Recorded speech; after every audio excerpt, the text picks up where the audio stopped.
So I had been giving a talk around Indiana on the subject called improving your social dexterity.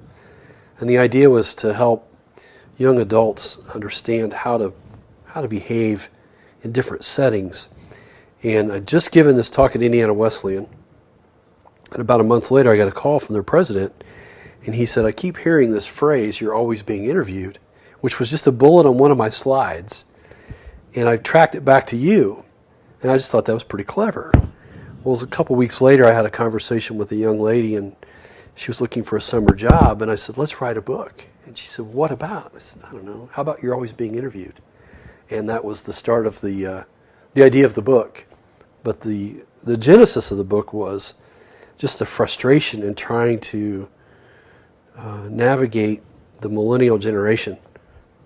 That's kind of a catch-all term, obviously, but just the unpreparedness and lack of awareness in different circumstances. And I just have so many stories to tell after 27 years in business, stories to tell that need to be shared and not repeated.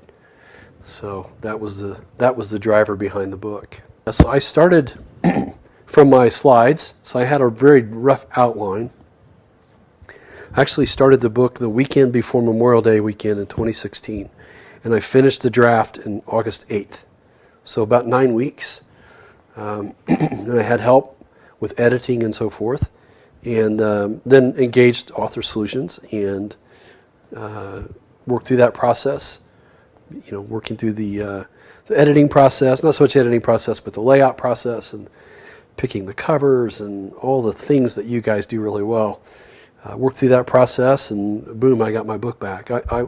I very much enjoyed how it went. It was reassuring that you'd been there, done that many times before, and I was in good hands.